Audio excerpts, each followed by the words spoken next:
Gentlemen, the time when we say a very good morning and welcome to David Watts. David, how are you doing, sir? Hi, thank you so much for having me. I'm very well. And yourself? Very good, thank you. So, David has been passionate about golf since around the age of 9, finding in the sport not just an escape, but a place where he could truly compete against himself and against par. We'll get into that maybe a little bit later. But David was born with fibular hemimelia, a rare birth defect, and David developed a unique swing, a golf swing, that defied traditional coaching methods, allowing him to excel on the golf course. So let's start off there. Fibular hemimelia, David, can you please explain that condition and how it's affected you? Yeah, sure. So, look, basically, it's a lower limb deficiency. It affects my left leg, whereby I was born without a fibular bone and a growth plate. So the length of my leg was severely shorter, and growing up, I had a series of operations to lengthen my leg. Which was done up until I was about the age of 16, and it was lengthened a total of 23 centimeters. Yo, Seriously? that is hectic. Yo. 23 centimeters. Yeah, it's quite a lot, but it happens over a long period of time. Okay. So yeah. And was it painful? Yeah, look, I mean, it's like anything, it's kind of my normal. It's what I grew up with. It's the only thing I knew. So you. it was bearable. Okay. Oh, that is absolutely incredible, David. But I mean, since then, you've been through quite a few different operations and you've done quite a lot. But while we have you this morning is chatting all things golf, and you are part, or you play together with the South African Disabled Golf Association. Tell us more about them and what they're doing. Yeah, look, it's a terrific organization that basically it covers golf for and provides golfing opportunities for all people of disability, regardless of how good they are.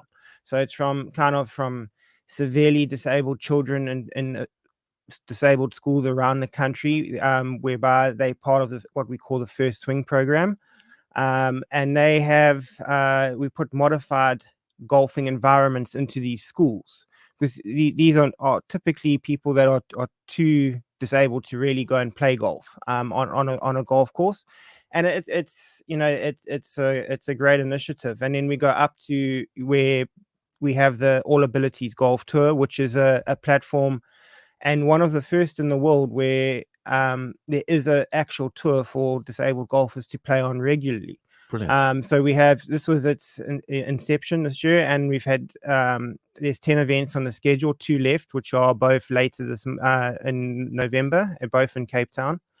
And it's great to see, and it provides people with something to work towards, something to play towards, and inspire them to be the best golfer that they can be, regardless of what disability they have. That is brilliant. If you've just joined us, if you've just tuned in, welcome. It's Breakfast with Friends on CCFm 107.5. And joining us in studio is David Watts, a golfer of significant proportion, winning in 2023 the Disabled Sportsman of the Year. And just so awesome with regard to that. And I think you are nominated again this year, am I right? Yes, that's for the KZN Awards, yes. Oh, brilliant. That's pretty cool. Yeah, so We're cool. backing you up. That's Yeah, exactly. So let's just talk about it. I mean, you mentioned that there's now this tour for disabled golfers, and with regard to that, just got to say a big shout out to Trevor for connecting us to you. So thanks a million for that, Trevor. But tell us a little bit more about the All Abilities Tour, the South African Disabled Golf Association's All Abilities Tour, and the impact that it's had. Yeah, so like I said, it was its first year this year. It was something that we put in place with the aim to give our golfers the opportunity to play more regular tournament golf. So the one thing about these events is that they are all badged by EDGAR, which is formerly the European Disabled Golf Association, and all the events count for world ranking points. So there's a world ranking, and what that allows is it allows players to climb that world ranking and perhaps have the opportunity to play international events. Now, before we had these tournaments, players would have had to travel to Europe, which is obviously considerably more expensive, Yeah. and it's not really an option for most South Africans. So by having more events, we're giving our players the opportunity to have a standing on the world rankings. So that was kind of how the tour came about, the All Abilities Golf Tour. And it's been well received. And I think in the first year, it's been a tremendous success, which we can hopefully build on in 2025. Brilliant. That is absolutely incredible, David. Well, when it comes to you returning officially back to the Cape Town Disabled Open as the defending champion after 2 consecutive Cape Town Open wins, how does it feel to defend your title, and what significance does this tournament hold for you and the golf for the disabled community? Yeah, so I mean, look, it's always a great honor to win a tournament, and it's a privilege just to be able to play. So to come back and try and defend for the third time is obviously something I'm looking forward to. King David Mowbray, the golf course where he plays, it's obviously been quite good to me the last couple of years. So I'm hoping that continues.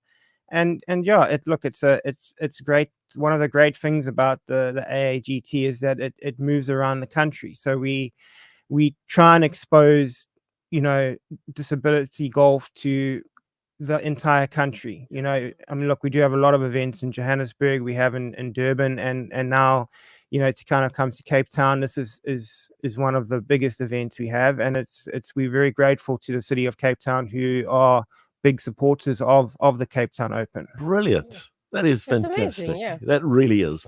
So clearly, Rachel and I know not much about golf. We did a bit of research. Only the car. We know the car, but that's about it. Yeah, she's a big fan of that one. But when it comes to the game of golf, you've got the albatross, you've got the birdie, double bogey, those kind of things. Yeah.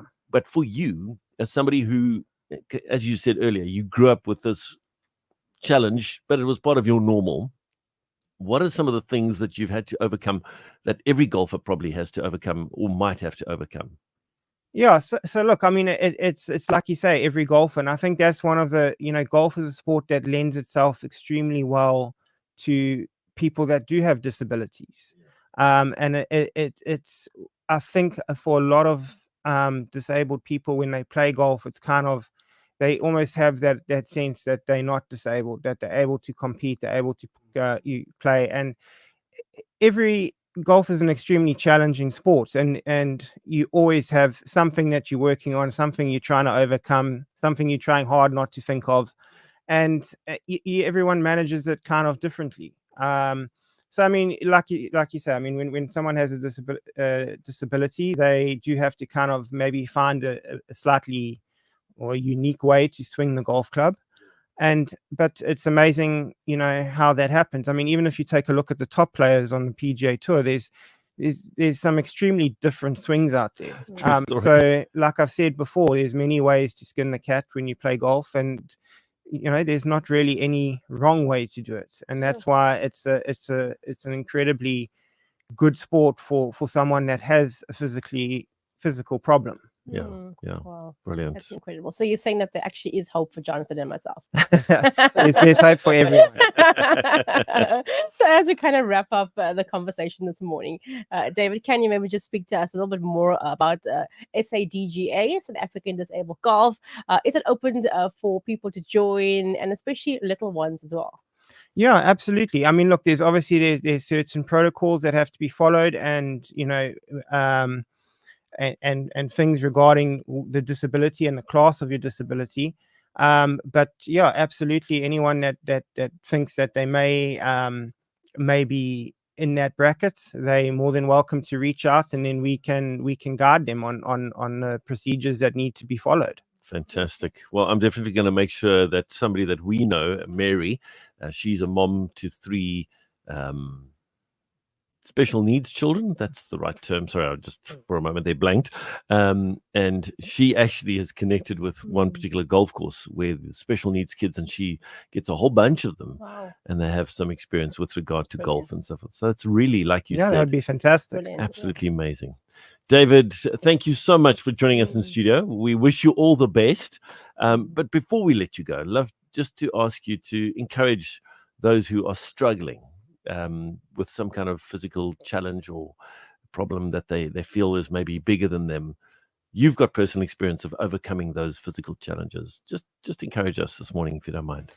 Yeah, so I mean, look, I mean that's also part of what Sadga is about. It's about helping people, giving them a reason to get up in the morning, to carry on, and realize that not all is at an end and a loss, and that there's sunshine at the end of the tunnel if you can pick up a golf club. Brilliant. Incredible. Absolutely love it. Well, David Watts, thank you for joining us in studio. Yeah, and we'll be rooting for you on the Definitely. upcoming tournament, 17th and 18th of November. Yeah. Don't tell Trevor, but we have your back.